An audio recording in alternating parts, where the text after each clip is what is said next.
Hey, welcome to this special bonus episode of the Infamous Podcast. This is Brian. This is Darryl Eagerly Jasper. Oh God, I quit. This is you can have the IP. I quit. Wow, that was bad. Even for you, that was bad. Yeah, that was okay. So we're talking about Peacemaker. If you didn't figure that out, yeah. So the HBO Max original series Peacemaker dropped the first 3 episodes on January 13th. So what was that? That was about a week ago. Yeah. So if you're listening to this today on the 20th, that was a week ago. We have not watched the 4th episode yet. Darryl is probably going to watch the 4th episode. Spoiler alert: I'm probably not. That should tell you enough about what's going on here. So as I will say this, I would watch the 4th episode of this before I would watch the 4th episode of Book of Boba Fett, which came out today. Yeah, which I have not watched. I have not watched it either. So, I mean, I'll watch it, but the impetus to watch that is kind of like no. So Sure. When I get really bored, I might watch it. So yeah, I think I might just wait until it's all done and do it that way. But anyway, we are talking about Peacemaker, starring John Cena, which is really weird. It says it's starring John Cena, but he's nowhere to be found. I do not see him anywhere on the screen. I know. It's crazy. Crazy. No, John Cena has reprised his role as Christopher Smith, the Peacemaker. He'll bring peace at any cost.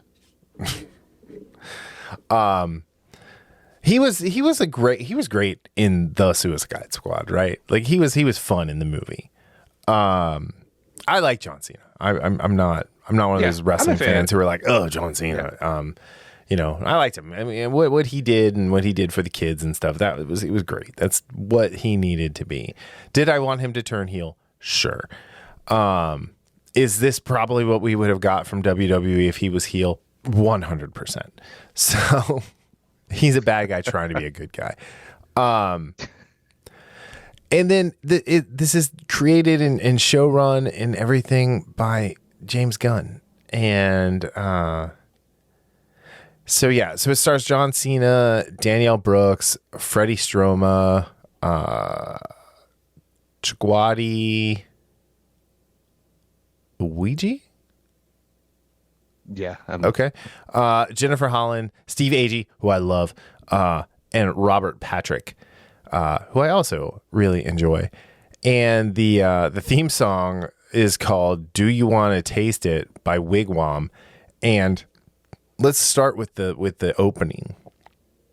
It's this ridiculous dance number. And it's funny because after I watched the first episode, I was reading about like, oh yeah, they did this dance number because James Gunn wanted to make something that nobody would skip. I skipped it. I 100% skipped it as soon as it started. Like I didn't even know that's what they were going for. So I haven't gone back to watch it. It just looked really dumb.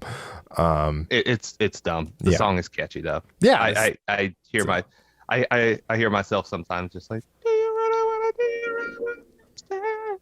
Oh really? Yeah. Really interesting. That's very interesting, Darryl.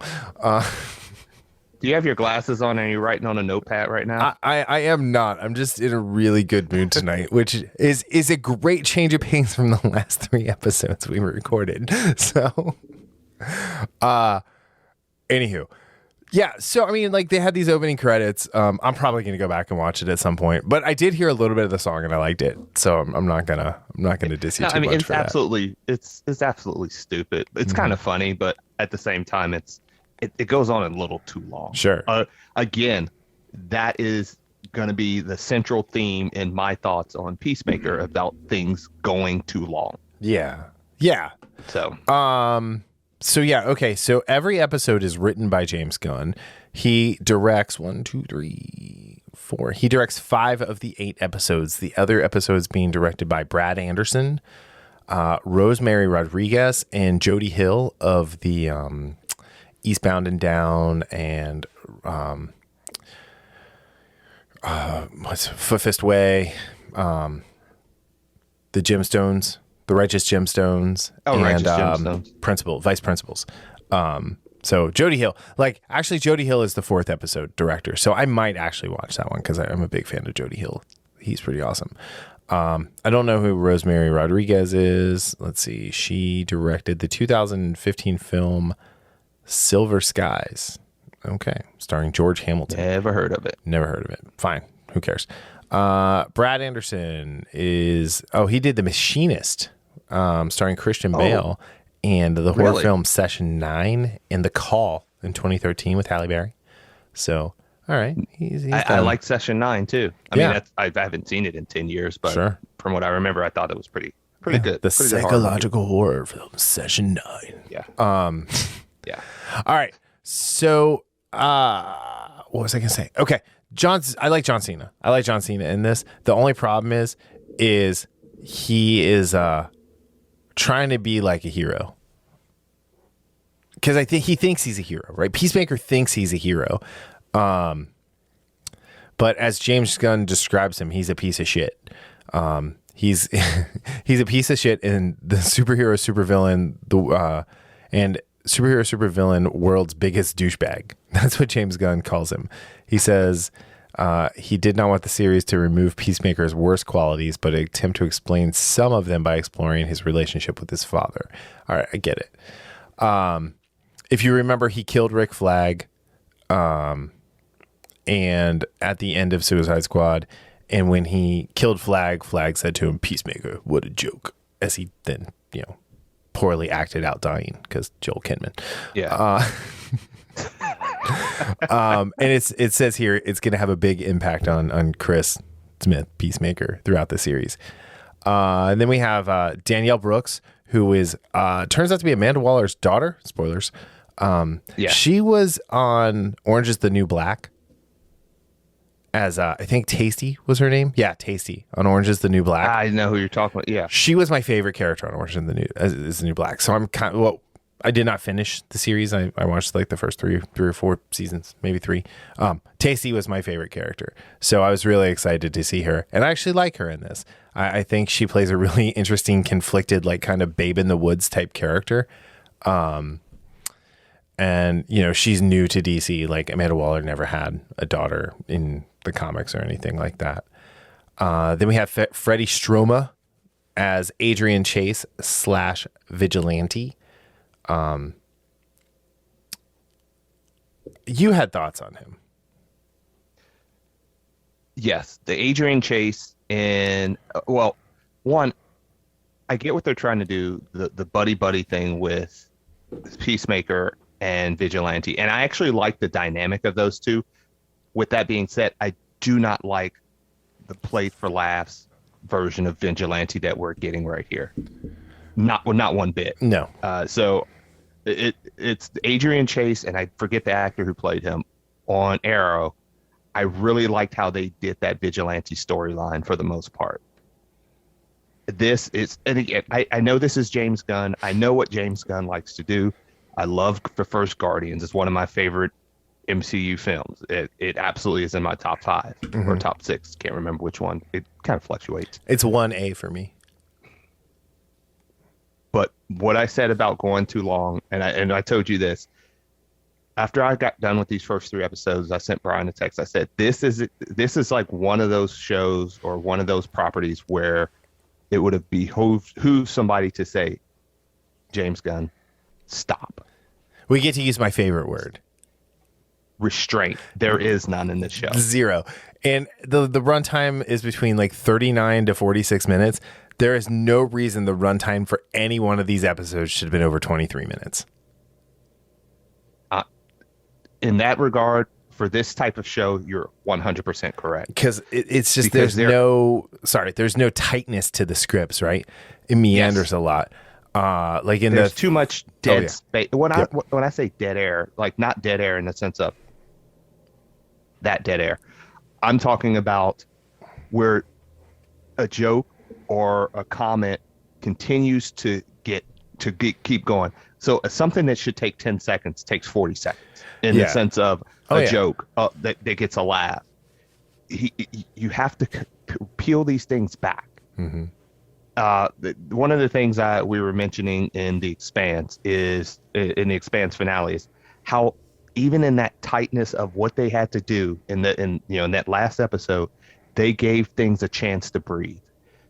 This is an example of over oxygenating an idea where it's just like pull back. There are several, like there's a couple examples of like the whole butt baby joke. Right. Like the thing with Vigilante when he was being tortured, and Adebayo's girlfriend sending her picture, naughty picture. Anything with Judo Master in the third episode. The Judo Master stuff was, Yes. And again, this is kind of one of my issues with the second Guardians, is that there was stuff that went on too long. Like, for example, Drax telling Mantis, I could never see myself with you. You're just ugly. And he's throwing... Mm-hmm. That's an example. It was not needed. It was not needed. It wasn't funny. I think James Gunn was letting Dave Bautista think he was being good at acting and funny. Yeah. And the scene where he's like, I'm standing still and you can't see me. And he's like, I see you putting the chip in your mouth, but I'm doing it very slowly. That was funny. Oh, from Infinity War? Yeah. Again, that was an example. But that was funny. That was but the Russos. It took away from a scene. Yes.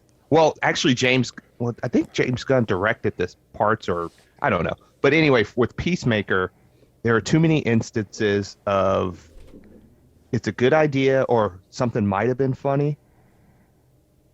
And instead of saying, hey, that's funny, ha ha ha, let's go on to the next, it stays with it way too long. And that really makes things, it makes, like you said, it just, everything meanders. So, we gave positive feedback on the Suicide Squad. And it had the same problems. All the problems that the Suicide Squad has, Peacemaker has. They didn't solve any of those. And then plus you add the overacting of John Cena, especially in the second episode when he's in that apartment building after having sex with the butterfly woman who he essentially destroyed with his helmet at the end of the first episode, which was actually a really cool visual and everything like that. How it made the shield around him and then blew everybody up. But yeah, and then the whole thing with when he gets back to his apartment and Vigilante's outside the window and Peacemaker's like, you have your penis out, don't you? And he's like, I don't have my penis out. That went on for 5 minutes. 5 minutes. Yeah, and that's by far my biggest issue with this is the lack of this. It just seems like this is one of those where they wrote the script, and again, I don't know if how much of this is off the riff in the sense of just ad-libbing, because I think some of it probably is, but there's a good amount of stuff that should absolutely be on the cutting room floor. This is James Gunn's biggest problem. Yes, it is not doing this. Like Slither. Slither is a fine movie, right? I got that right. Slither. Yes. Yeah, it's a fine movie. And for a 90-minute movie, it's 10 minutes too long.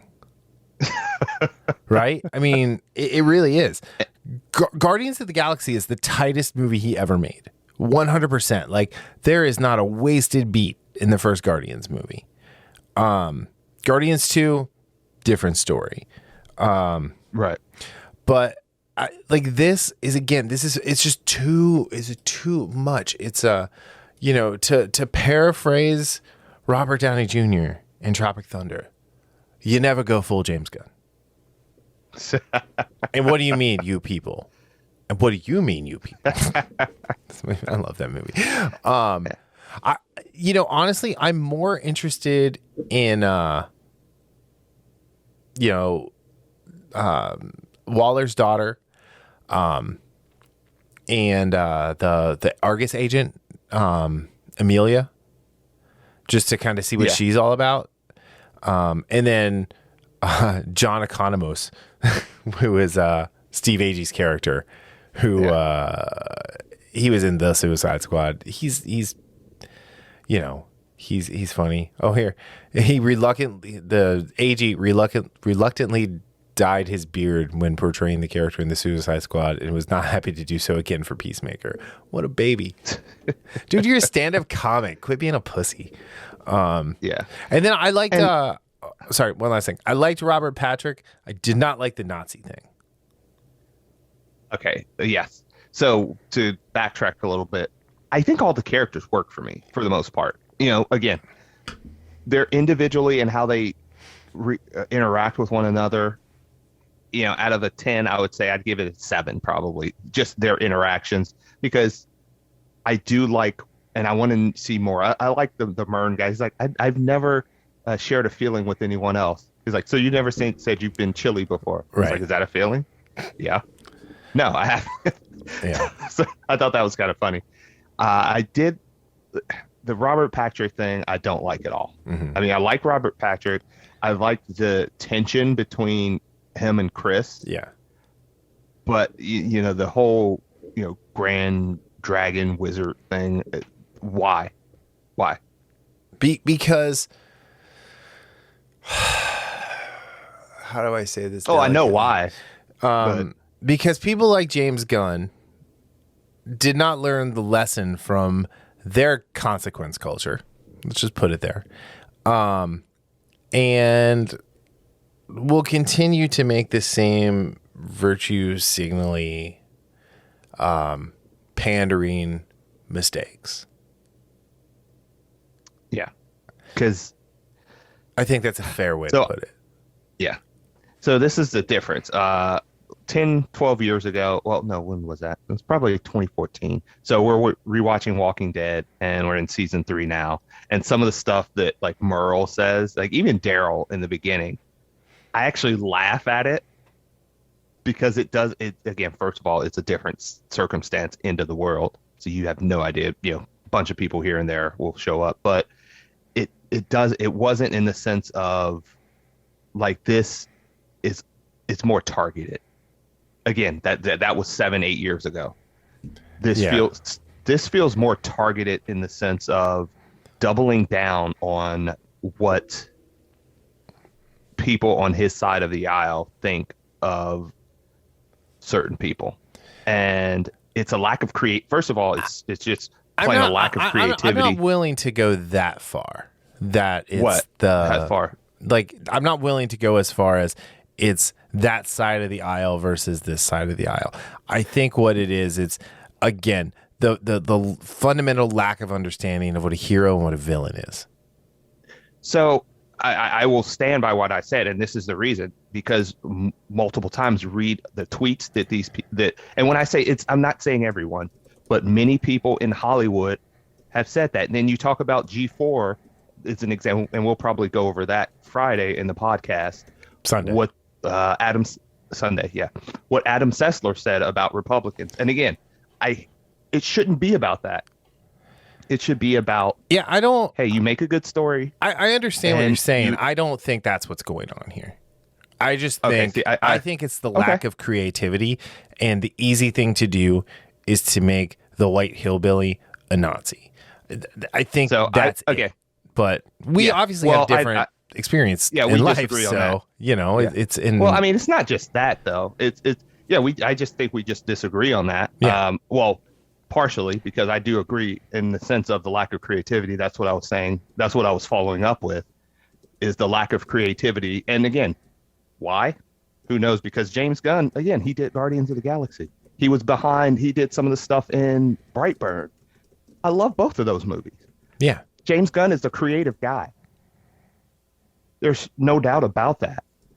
He's not like some of these other, and I'm going to go to comics, who I don't think are creative. James Gunn has talent. 100%. 100%. That's the thing. Just because I might not like how somebody goes about something doesn't mean I can't say, hey, this guy has talent or this woman has talent. He absolutely has talent. And there's stuff I love of his, stuff I don't like. So, right. But overall, like I said, I also like is the reveal of the whole butterfly thing. I liked how they used the first 3 episodes where we didn't know what the butterflies were. And, because we're Peacemaker is a stand-in from the audience. Right. They didn't tell him. And I like at the end of this third episode, they show us at least some of what the butterfly are. We still don't have the definition, but we have a visual of, okay, is this an alien parasite? Is this something the government did? That's still open for debate. Is this Starotech? But I did like the beats of how that was finally revealed. And I think, using those first 3 episodes, which I think shows should start doing, streaming shows, just have a nice little mini arc to introduce the characters, introduce the world, and then slowly introduce whatever that center line is going to be for the plot for that season. I really like how shows are able to do that, in this streaming world. 100%. All right. So we're trying to stick to a time here. Yeah. First episode, a whole new world, not world, but world, like you whirl around. This is obviously 5 months after we kind of get reintroduced to everybody and everything, right? We meet, Chris's dad, Augie, White Dragon. And we start to learn a few things. There's the scene with him and Harcourt in the bar, where the dude comes up to her and tries to hit on her and then immediately just calls her a lesbian. Yeah. That was really stupid. But then Peacemaker's trying to hit on her too. And it's like, okay, why? So then he goes home with the hair metal girl. The 80s hair. Yeah. Yeah. That hair was awesome. And what did he call her? Some like a metalhead, like hard body or something like that. Yeah. It was kind of funny, but yeah. So there's a pretty graphic sex scene. So don't let your kids watch it if that's not okay with you. Well, I mean, obviously, there's the considering violence, all but the F-bombs that are thrown and the violence, right? Well, I mean, but some people are differently. Yeah. Anyway, yeah. The other thing is we meet Eagly, Peacemaker's pet eagle. Are you gonna start getting Eagly stuff like you did Baby Yoda or Grogu, as the case may be? I'm actually thinking about a tattoo on my neck of Eagly. I'm kidding. No, probably not. I mean, it's funny, but it's just hold on. I have something for you. How dare you? Anyway, no, I know you didn't like that, but I do like Eagly, even though it looks ridiculous. Because again, the whole. Have you ever had a hug from a bald eagle? No, nobody has. It's stupid. Like it's I don't know. It's just there's just so like. Here's the thing: is there's just too much stupid. Like some stupid is great. All stupid. There's a word for that. Do you know what that word is? What's that word? It's stupid. Anyway. Again, pull back, guys. All right. So then the second episode is Best Friends for Never. This is where we really meet Vigilante, following him around and that sort of thing. And yeah, it's just trying to escape from the aftermath of everything. And they changed Peacemaker's fingerprints, but instead of it being Peacemaker, they pointed at his dad. So his dad gets arrested and goes to prison. Really stupid, right? And then the whole the target practice thing with all the appliances was pretty funny. Yeah, that was fine. So, but then when Peacemaker is trying to escape the apartment complex that he had sex in the night before, he essentially takes a couple hostage and is totally flirting with the lady, right? And then at the end, I don't remember if it's at the end or if it's the end credit scene. They're back at her apartment, Peacemaker and Vigilante, and they've had a threesome. Yeah. So it was just kind of, I don't know. It's just very weird. The way they're going about this, and and then the third episode is Better Golf Dead, where they're trying to kill U.S. Senator Roland Goff Goff, Goff, who's suspected Like Jared Goff. Yes, like who's a suspected butterfly, as well as his wife and young children. And Peacemaker doesn't want to kill kids. That was interesting. Like that was the thing that I liked. And when they called him on his bullshit about like he'd be willing to do anything for peace, and it's like they should have had the meatloaf song. Like, I thought you'd do anything, and then in the background just go, but I won't do that. But again, these episodes, like, they spent far too much time in the woods. There's no reason it had to happen overnight. And then when they get into the house, like, it's Butterfly Central, and they're not prepared. And the one dude, Clemson, gets blown up, but, like, is miraculously unhurt. So that dude's plot armor is thick. Like 3 C's thick. And then Judo Master, who kicks the crap out of everybody. I hated Judo Master. I thought it was dumb. The only good thing that happened with Judo Master is he tried to steal a car, and then Economist crashed into him with a truck and then beat him with a tire iron, like Robin, like Jason Todd style. Only he didn't kill him. I was not a fan of the Judo Master either. I thought there were a couple scenes that were funny. Yeah. But with again, there is good littered throughout each episode. It's just too much filler, or not. I won't even say filler. It's just too much interference in the sense of things that could need to be pared down or cut out completely. Because you're absolutely right. This is the type of show that should have been 23 to 25 minutes max. Yep. 100%. 100%. 20 I'll give you 25. 25 max for every episode would be fine. Yeah. Cut these in half just about, and you're going to be okay. So the next one is the Chode Less Traveled. So I mean, it's just they're trying to do gross out humor for everything, and it just, I don't know, to me it doesn't necessarily work. And it's not like I'm a prude. I have the darkest sense of humor of anyone both of us. So we both, our humor is quite inappropriate at times. Oh, I mean, yeah. So I said something. I made a joke to Haley out there earlier, and it was dark, and Angel's like, "This is your 14-year-old you're talking to." I'm like, "I know, she has a dark sense of humor. I've been cultivating this for 14 years." So, but speaking of that, one of my notes in the cons of this, as far as it's a sub bullet for lack of restraint, unnecessary inappropriateness. Yeah, it's just unnecessary. It's like the torture porn of some of the movies that are out there now, or with how the Saw movies devolved into torture porn. Yeah. Hey, the first couple Saws were. You're at your 2-minute warning. I'm gonna cut. I'm just gonna at a half hour. I'm gonna stop the recording. But yeah, it's that level of needing guard, not even guardrails, needing boundaries. Just restraint. It just needs a little bit of restraint to say, hey, you know what? This is just too much. This is too much. This was a good thing. Now it's too much, right? Yes. Anyway. All right. So let's just lump these first 3 episodes together because it was kind of like a little movie. Out of 10 partially severed toes, what do you give this? I like that one. With all of that said, and I give it a 5.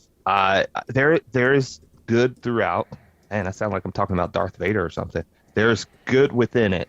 It's just too much noise, and if it would focus on that storyline and tone down of the overly in-your-face nature of the show, which we know it won't, I think it could be saved to get up to maybe a 6.5.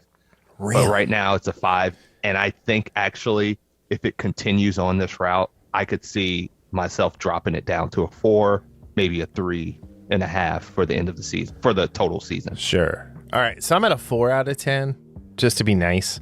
I'm going to watch the next episode because it's directed by Jody Hill. All right. That's all I got to say. You've got 10 seconds to go.